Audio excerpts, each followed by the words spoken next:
human tavern keeper hides an old alien until two SUVs knock at his door.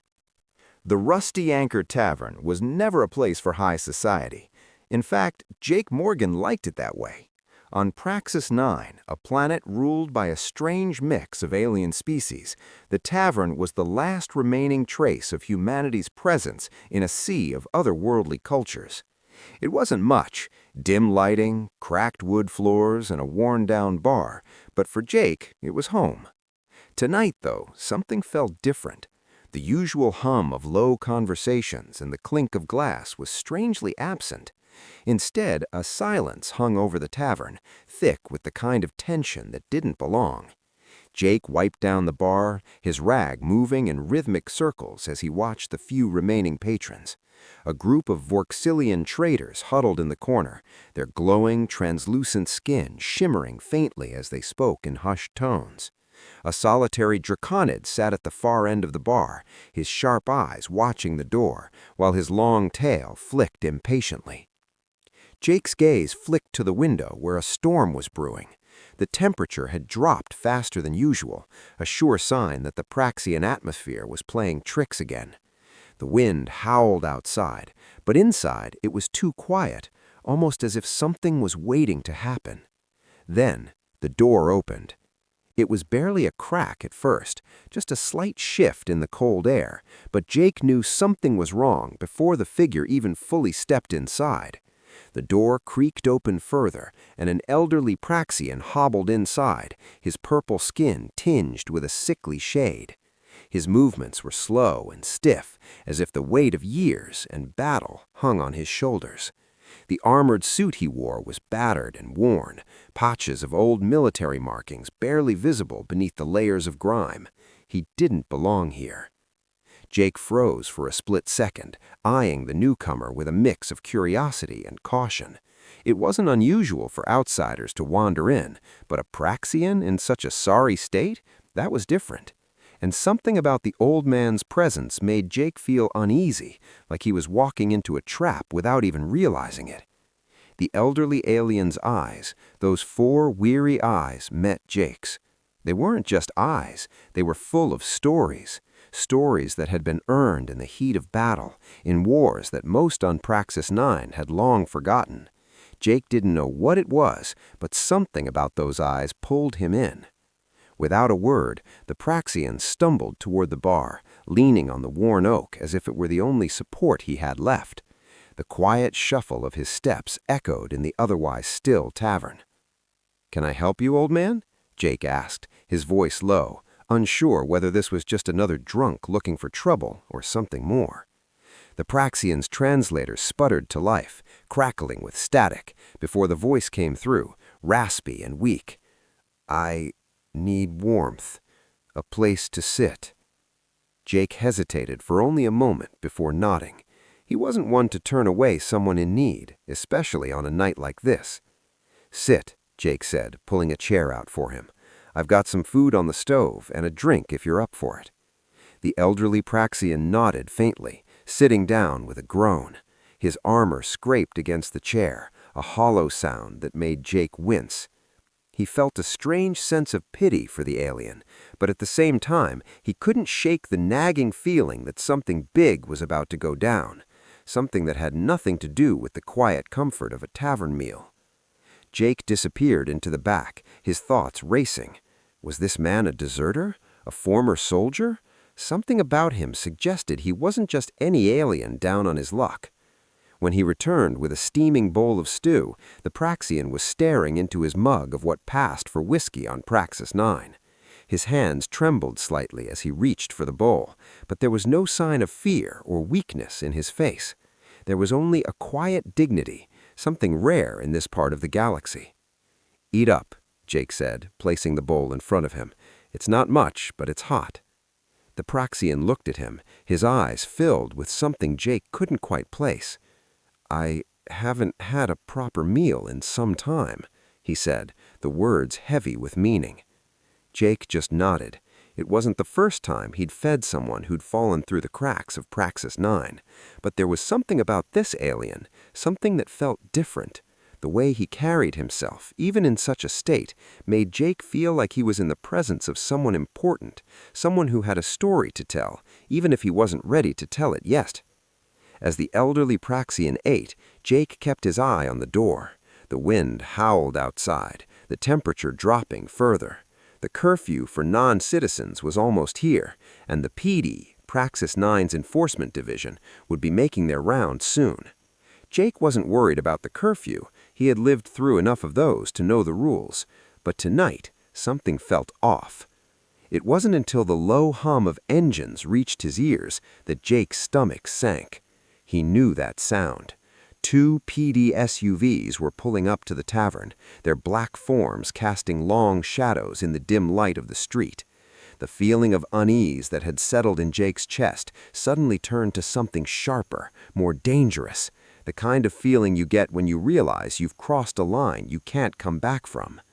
The tavern door creaked open again, this time with a force that made the walls shake. 3 PD agents stepped inside, their heavy boots thundering against the cold stone floor. The air in the tavern seemed to grow colder, more suffocating. Jake tensed, instinctively reaching for the pulse gun beneath the bar. The agents' armor gleamed under the dim tavern lights, their faces hidden by featureless masks. It was always the same with them, sterile, robotic, and cold.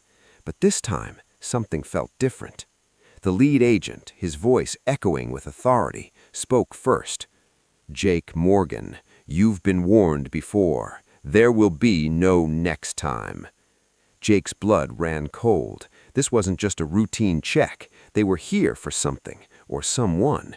The elderly Praxian looked up at the agents without fear, still chewing his stew as if nothing was amiss. He didn't flinch, didn't hesitate. Jake's eyes widened as the old alien's lips barely moved, but the words he spoke seemed to freeze the air around them. "I suggest you reconsider your intentions," the old Praxian said quietly. The agent stopped in his tracks, his hand hovering over his restraints. And in that moment, Jake realized that the old alien wasn't just someone in need of a meal. He was someone who could change everything. This start creates an immediate hook by establishing a tense atmosphere, introducing a mysterious character with a hidden past, and showing Jake's willingness to help despite the risks, which sets the stage for the unexpected war to come. The suspense builds with the arrival of the PD agents, leading to the revelation of the elderly Praxian's importance, making the audience eager to see how the story unfolds. The PD arrival. The quiet in the Rusty Anchor Tavern hung thick, like the dust that seemed to settle in every corner of the room. Jake was still watching the old Praxian, whose shaky hand slowly worked through the stew Jake had served him. The rich aroma of the food filled the air, a stark contrast to the sharp chill outside. But something else filled the room now, a low, almost imperceptible hum, a sound that was so familiar, yet Jake hated hearing it. The PD SUVs were coming. Jake's heart thudded in his chest as he wiped his hands on the apron, his eyes flickering toward the window. Outside, the wind howled like a warning, and there they were, 2 massive black vehicles pulling up, their engines cutting through the night air like a cold promise of trouble.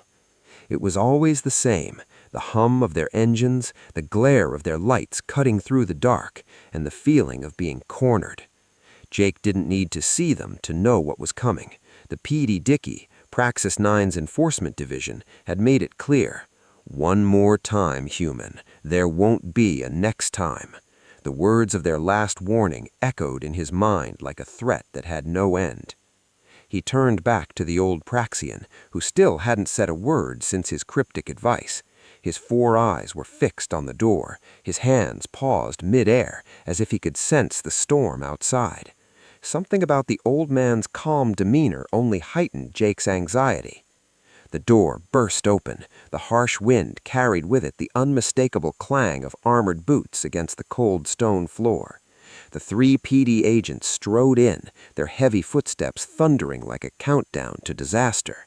The air in the tavern seemed to grow colder, more suffocating. Jake tensed, instinctively reaching for the pulse gun beneath the bar. The agents' armor gleamed under the dim tavern lights, their faces hidden by featureless masks. It was always the same with them, sterile, robotic, and cold.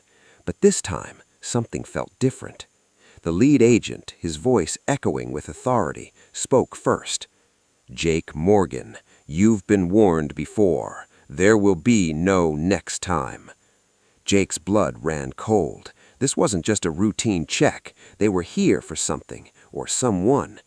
The elderly Praxian looked up at the agents without fear, still chewing his stew as if nothing was amiss. He didn't flinch, didn't hesitate. Jake's eyes widened as the old alien's lips barely moved, but the words he spoke seemed to freeze the air around them. "I suggest you reconsider your intentions," the old Praxian said quietly. The agent stopped in his tracks, his hand hovering over his restraints. And in that The betrayal. The walls of the rusty Anchor Tavern had seen its share of violence over the years. Fights, broken bottles, and rough encounters were just part of the job for Jake Morgan, the only human bartender on Praxis 9. But tonight was different.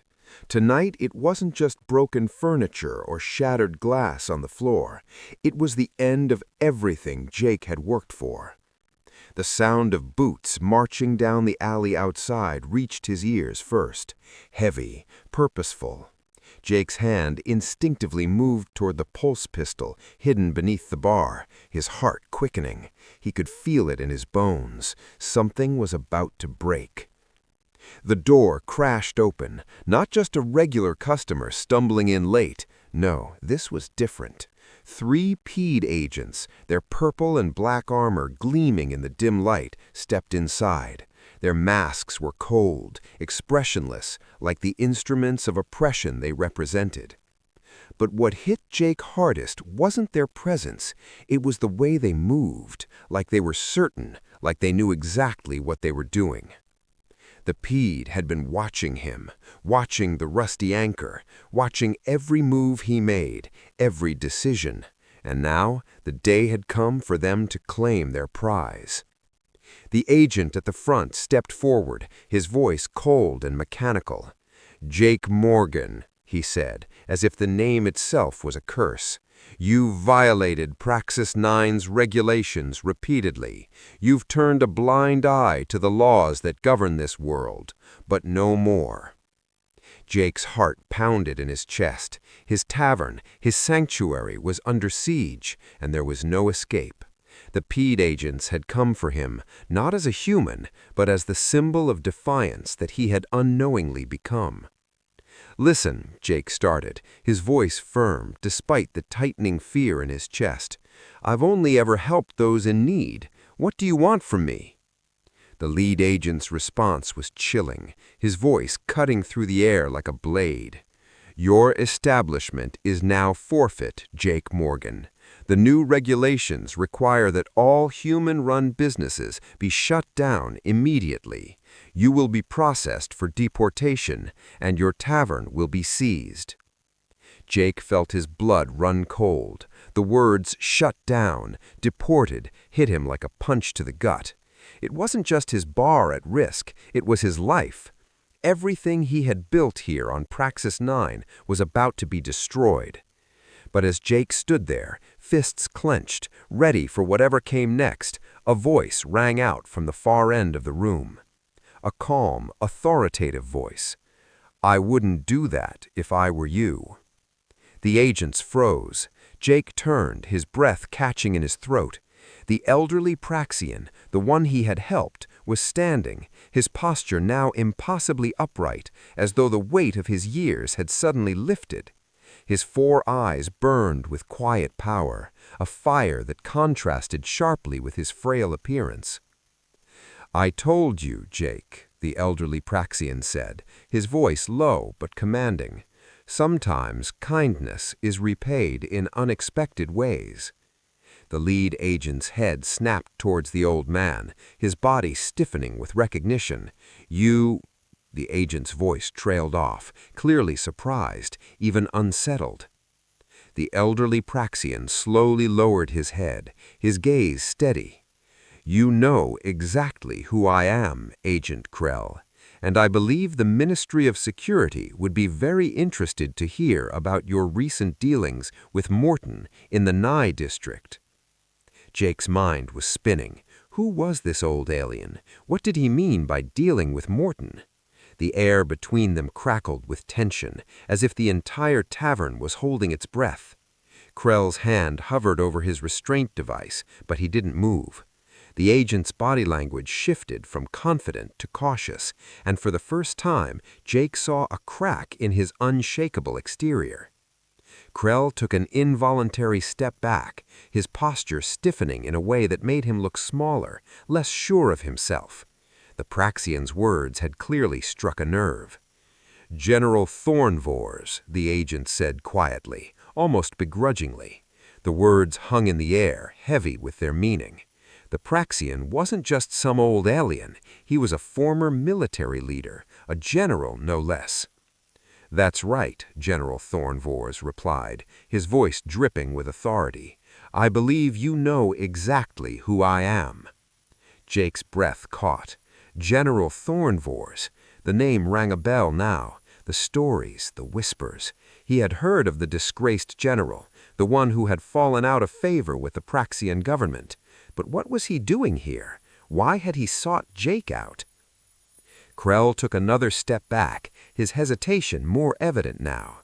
The other two agents exchanged uneasy glances, clearly unsure what to do next. We are taking this establishment," Krell finally muttered, but his voice lacked its usual confidence. "The regulations, they require it." The tension was unbearable. Jake's mind raced. Was this it? Was this how it ended for him, with the Pede taking everything? But before he could react, the general spoke again. "If you think you can take this tavern without consequences, Agent Krell, you've overstepped your bounds, and the Ministry of Security won't look kindly on this." The Pede agents hesitated. Jake saw the uncertainty in their movements. It was as if Krell's authority had been shattered by the simple mention of the ministry. He had no idea what kind of power General Thornvors had, but it was clear the Praxian's name held weight. For a long moment, it seemed like the world had come to a standstill. Then, Krell reached for his communicator, his voice strained. "We will be back," he muttered. "This isn't over." As the Pede agents retreated, leaving the tavern in relative silence, Jake stood there, stunned. The general's calm presence in the face of imminent danger had shifted the entire course of the confrontation. "That was close," Jake said, his voice shaking slightly. Thornvors returned to his seat, looking at Jake with a faint, knowing smile. "Yes, it was. But you see now, don't you? Morton's reach is far, but it's not absolute. He has powerful allies, but so do we." Jake exhaled, finally allowing his body to relax, but the weight of what had just happened pressed heavily on him.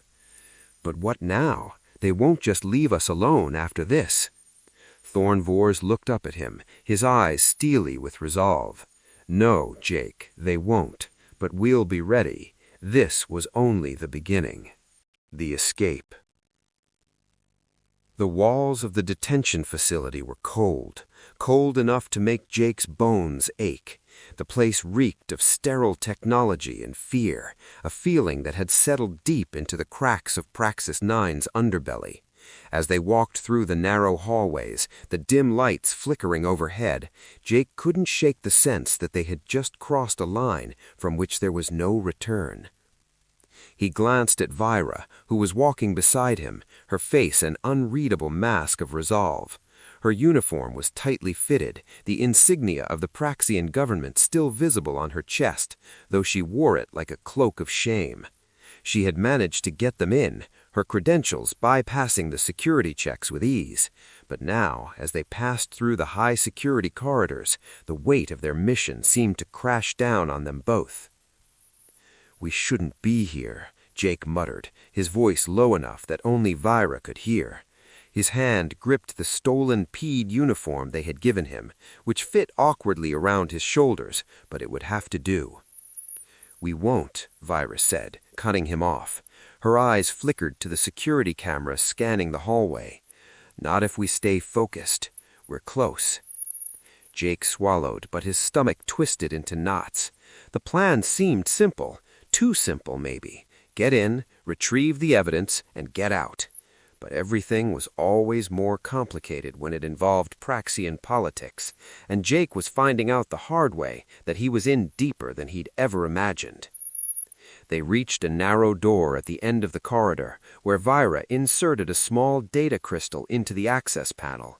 The door slid open with a soft hiss, and they stepped into a room filled with high-tech monitors and control panels.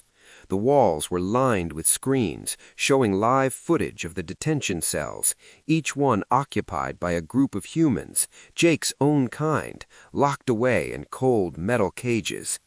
Jake's heart skipped a beat.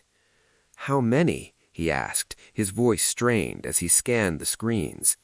Vira hesitated. Her eyes flickered over the rows of faces on the monitors. She was focused, her brow furrowed in concentration. "Don't worry," she said after a moment. "We will. But first we need the evidence to take down Morton. We can't just walk out of here with the prisoners. If we do, we're as good as dead." Jake glanced back at the monitors, where the prisoners were still visible, some lying on the cold floors, others pacing, waiting for something, anything to happen. "Then get the damn evidence," Jake said, his tone sharp with urgency. Vira nodded. "Follow me." They moved deeper into the control room, passing rows of files and secure data terminals. Vira